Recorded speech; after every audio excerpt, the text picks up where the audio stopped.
It began like a quiet morning in a town that had seen too many long shadows and not enough light. May 21st, 1996. The kind of date that starts out harmless, then burns itself into memory like a scar on pavement.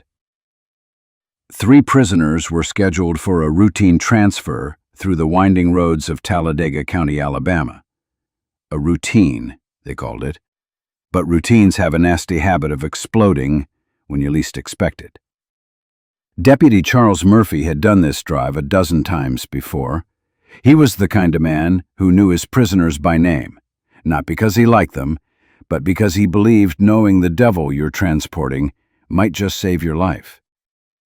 Riding with him that morning were 2 men who'd already danced with darkness. One was slated for a roadside work detail. Harmless, they said. The other 2? Wolves wearing human skin. Michael Thompson sat shotgun, not metaphorically. A murder suspect, smooth-talking and cold-eyed, he'd somehow persuaded Murphy to let him ride up front. That kind of casual decision, it's the kind that breaks a career, or ends a life. In the back seat sat Roger Yaden, a man who treated prison escapes the way most folks treat coffee breaks. 17 burglaries, 3 jailbreaks. A man whose rap sheet read like the diary of a man addicted to the chase. None of them were shackled. Why would they be? The courthouse was close, just a few more miles of pine-shadowed asphalt. What could possibly go wrong? Murphy didn't see it coming. He didn't have the luxury. Thompson lunged, swift as a coiled serpent, brutal as a winter wind. In a blink, the deputy's service weapon was no longer his own. "Stay calm," the prisoner growled, his tone more command than suggestion. The steel pressed against Murphy's ribs said everything words couldn't. They drove until the road gave way to nothing, a lonely stretch of rural nowhere, where trees bore witness and the wind kept secrets. That's where it happened. "Out," Thompson ordered, steady hands and unblinking eyes. He stripped Murphy and the 3rd man of their dignity and their clothes, left them there on the roadside, exposed, disarmed, humiliated. But fate, ever the twisted puppeteer, dropped a single key, a handcuff release, small enough to miss, crucial enough to change the game. The deputy spotted it, hidden in the chaos. With trembling fingers and a flood of resolve, he unlocked his cuffs, then the others. Minutes later, they flagged down a passing motorist, bloodied in spirit, but alive. "They took my gun," Murphy told the first officer he saw. "One of 'em's dressed like me." The alert was immediate. A region-wide bulletin went out, sirens in every corner. The fugitives were now armed, desperate, and cloaked in authority. Thompson wore the uniform like a mask. Yaden, What followed was no ordinary manhunt. This wasn't local cops chasing down a pair of wandering thieves. This was the beginning of something far bigger. And soon, the FBI would step into the frame. Methodical, unrelenting, and ready to turn over every stone between Alabama and the far corners of the map. Because the story wasn't just about an escape anymore. It was about what came next. And what came next would leave a trail soaked in fear. Night came fast in Alabama, cloaking the woods in a black so thick it could swallow headlights whole. Thompson and Yaden had vanished into that velvet abyss, but they didn't vanish quietly. They moved with purpose, predators unleashed, now armed and dressed like lawmen. One carried the truth on his hip, a stolen badge and a deputy's pistol. The other trailed behind with a shotgun and a silence that promised violence. The official wires burned with urgency. Police scanners lit up like thunderclouds. Every county patrol, every state trooper, every backwater sheriff got the same warning. 2 fugitives on the loose, armed to the teeth, one disguised as the very thing people trust without question. And just when it seemed like the trail had gone cold, a flicker of movement cut through the stillness. The kind of encounter that begins like a routine stop and ends with a man questioning everything he knows. Paramedic Bob Gordon had just finished a shift. His truck hummed along the highway, his mind half on home and half on nothing at all, when the red and blue flash hit his mirror, a patrol cruiser behind him. He slowed, pulled over, no reason to worry, until the man in the sheriff's uniform stepped from the car. "License and wallet," the officer said, his voice dry, rehearsed, almost too calm. Gordon handed them over, still none the wiser. The uniform was clean, the badge was real, or at least real enough. But something felt off. The way the man spoke, the hollow way he stared. Then from the tree line, a second figure emerged. Civilian clothes, shotgun cradled in his arms like an old friend. And just like that, the mask slipped. This ain't no traffic stop, Gordon thought, a spike of fear catching in his throat. Yaden approached fast, tight grip on the weapon. Thompson didn't break character. "Stay in the truck," he warned, the tone clipped and final. They weren't just thieves. They were orchestrators, deceivers, masters of blending terror into routine. "We're taking the truck," Yaden snapped, "and the cash." Gordon pleaded, something about his family, about going home.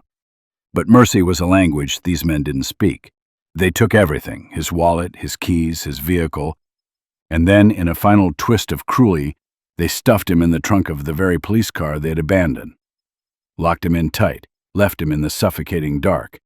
For hours, Gordon lay still, heat rising like smoke in a chimney. No air, no space. No idea if the next sound would be the last. But paramedics are trained for pressure. He stayed calm, focused. Fingers searched blindly, and then metal, a tire iron, hope forged in steel.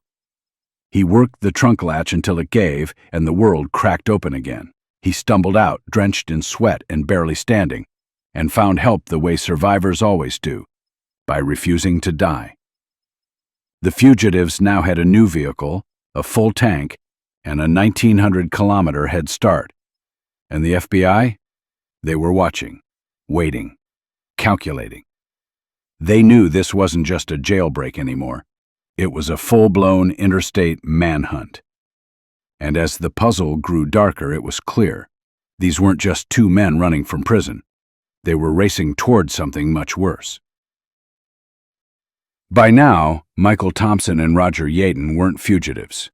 They were phantoms, drifting from town to town, shedding identities like old skins, leaving behind only silence and fear.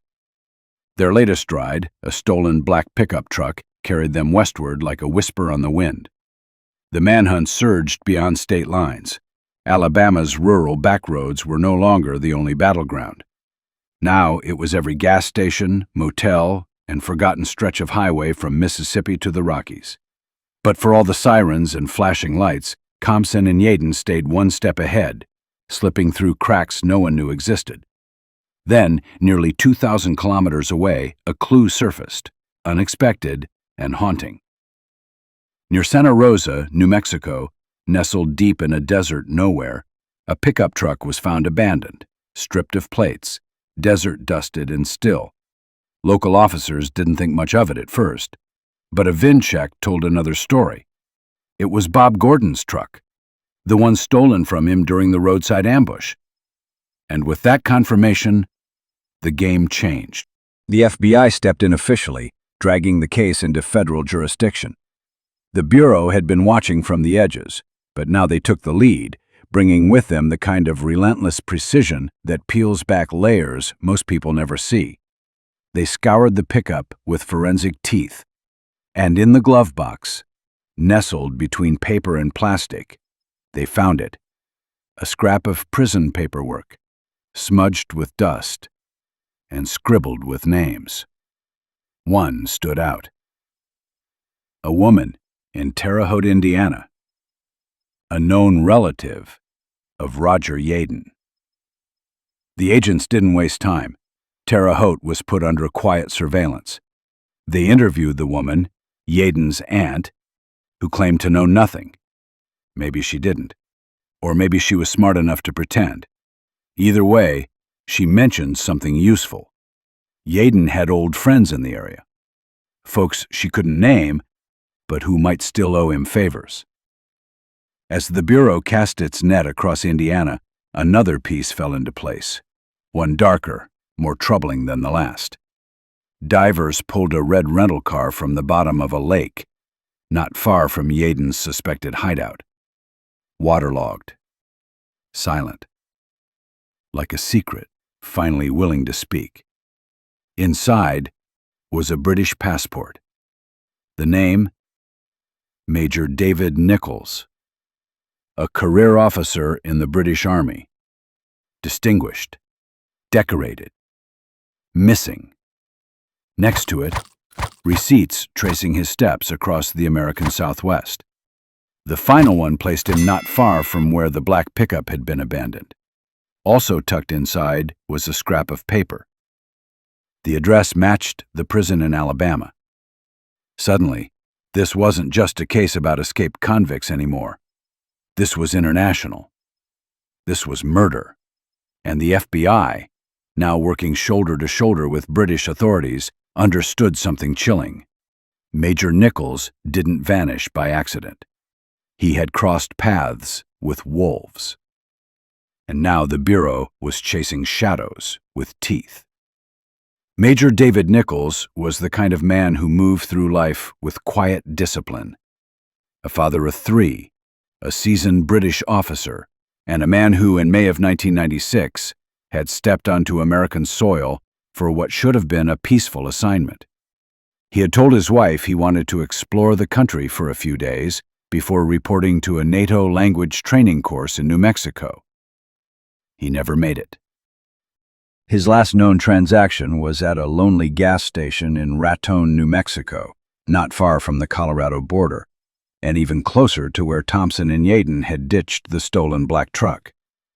The geography painted a grim picture. The timing made it worse. For the FBI, the stakes had escalated from high to haunting. They weren't chasing 2 escapees anymore. They were untangling the disappearance of a foreign military officer, one whose trail ended in the exact path of 2 men with a pattern: isolate, deceive, destroy. That submerged red car in Indiana? It confirmed what the agents feared. Nichols had been taken, and unlike Bob Gordon, he hadn't re-emerged from a trunk with a story to tell. As pressure mounted on the Bureau, their web of surveillance grew tighter, more surgical. They traced connections, distant cousins, former cellmates, old drinking buddies, until one name led to another, and then to a place. A scrapyard just outside Terre Haute. It wasn't much to look at: rusted metal, forgotten engines, the smell of oil and smoke hanging in the air. But one thing stood out. 2 unfamiliar men had been seen drifting in and out of the property, skulking near trailers and asking too many questions. One of them looked a lot like Roger Yaden. FBI agents didn't kick the door in. They moved in quietly, posing as buyers, chatting with the yard's owner. One agent, cool and casual, held up photographs. "Recognize these 2? The man stared, swallowed hard. "Yeah," he said. "They came through a few weeks back. One of them was real interested in the old junkers." The pieces clicked, like tumblers in a lock. The red rental car, the one belonging to Major Nichols, had briefly been parked there before someone pushed it into the lake. The owner hadn't thought much of it at the time, but the Bureau did. They descended like a storm front. Agents in suits swept the yard, checked trailers, scanned tire tracks. They were getting close, and they knew it. Then came the sighting. 2 men, one tall, the other stocky, seen walking behind the yard toward the trees. Their faces matched the wanted posters. But before the team could intercept, the men vanished into the woods like ghosts. Roadblocks were set, helicopters circled. And then, a break. A pickup rolled out of the yard, casual as can be. Inside, they spotted him, Roger Yaden, riding passenger. The driver claimed ignorance. said he didn't know who Yaden was. Maybe he was telling the truth, maybe not, but it didn't matter. The FBI had their man. Yaden didn't fight. He didn't run. He knew the game was up. But one question still screamed beneath every headline. Where was Major David Nichols? And one man still had the answer. Michael Thompson, the killer, was still out there. And the FBI wasn't going to rest until they dragged him out of the dark.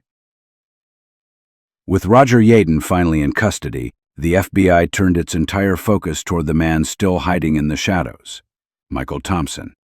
Cold-blooded, calculating, and far more dangerous than his accomplice, Thompson wasn't the kind to give himself up. If he was breathing, he was planning. The Bureau tightened its grip around the Terre Haute scrapyard. They brought in thermal imaging, aerial surveillance, agents dressed in camouflage and patience. Every corner of the wooded perimeter was combed. Every trailer, every rusted-out husk of a car, searched. And then they found it. Hidden deep in the brush, far beyond the tree line, an old trailer stood like a forgotten tomb. Windows broken, paint peeling, silent, the kind of place where bad things end, or worse things begin. The agents moved in with precision. Michael Thompson, a voice boomed through a bullhorn, slicing through the Indiana dusk. This is the FBI. Come out with your hands up. Silence. No footsteps. No sound. Only the wind shifting through tall grass. They didn't wait. Tear gas burst through the windows, flooding the shack in a fog of choking white. SWAT prepared for gunfire. But when they stormed the trailer, weapons drawn, the space was empty. Thompson was gone. Again. But not for long. The next morning, an informant came forward. A friend of Yaden's, nervous, sweaty, said he'd seen Thompson curled up in the backseat of a parked car near the scrapyard, exhausted and alone. The Bureau moved in without hesitation. This time there were no theatrics, no shootout, just the slow lift of two empty hands into the air. Michael Thompson was done running. He had been out there for 45 days, dragging his crimes across 9,000 kilometers of back roads, state lines, and broken lives. His capture wasn't just relief, it was justice, carried on the backs of agents who never stopped pushing. With both fugitives behind bars, the investigation turned one final corner. Inside an abandoned vehicle on the scrapyard grounds, they found a suitcase, neatly packed, water-damaged but intact. Inside was the British passport of Major David Nichols. Clothes, personal belongings, travel documents, everything but the man himself. The trail didn't just point to murder anymore. It whispered its confirmation in the language of absence. The FBI didn't need a confession. The evidence had already spoken. But the family needed a body, and the Bureau needed a confession. They turned back to Yaden, the weaker of the two, the one already cracking under pressure. What he said next turned speculation into horror. When the cell door closed behind Roger Yaden, he knew his days of freedom were gone. But what the FBI knew, and what he realized in that echoing quiet, was that he still had one thing left to bargain with: information. In exchange for avoiding the death penalty, Yaden sat down with Bureau interrogators and began to speak. What he offered wasn't just a confession, it was a guided descent into the darkest act of their cross-country rampage. He said it happened in New Mexico. They were running low, on time, on gas, on options. And then Major David Nichols pulled into the wrong rest stop. Alone, tired, foreign, perfect. He was just there, Yaden said, eyes low. Wrong place, wrong time. Using the same trick that had worked before, Thompson slipped into character, posing as law enforcement, calm and authoritative. Nichols, respectful of the uniform, obeyed without question. Before the officer could clarify, Before he could even grasp the setup, he was ordered into the trunk of his own rental car. He didn't fight, didn't shout, just told them about his family, about his 3 sons waiting for him back home in England. "He said he'd do whatever we asked," Yaden murmured. "Said he just wanted to get back to his boys." But mercy was a word Thompson had erased from his vocabulary. Later that night, deep in the desert, far from any witnesses or light, they stopped. Nichols was ordered out of the trunk, and with no warning, no pause, Thompson pulled the trigger, once to the head, then again to make sure.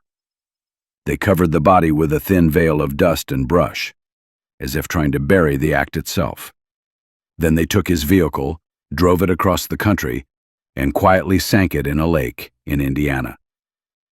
An international officer, executed like a problem to be solved, discarded. Then finally, "It's here," Yaden said, his voice a thread of breath. They unearthed bones. The desert had kept it secret, but time had worn it thin. Dental records later confirmed what everyone already knew. Major David Nichols had finally been found. His family was notified, his remains returned to England. A hero brought home at last. Thompson pleaded guilty. Life without parole. A full sentence stacked with 5 more for good measure. Yaden avoided execution, but not justice. 18 years behind bars for kidnapping and theft. But the story wasn't finished. Before he could be transferred to federal custody, Yaden escaped once more, slipping out of a New Mexico jail like a snake through wire. Another manhunt, another chase. This time it took 5 weeks. They found him in Alabama, right back where the nightmare had started. The deal was off. The court didn't flinch. This time he was tried again, for everything. The jury needed less than an hour. Yaden was handed 5 life sentences. No more bargaining, no more running. Both men were done. And as the case closed, a single truth rang clear. The FBI, with its tireless agents, its unyielding pursuit, and its refusal to let evil vanish into silence, had brought the story to its rightful end. For the Nichols family, justice had arrived. Not clean, not painless, but real. And in the world of shadows and sirens, that's sometimes the best light we get.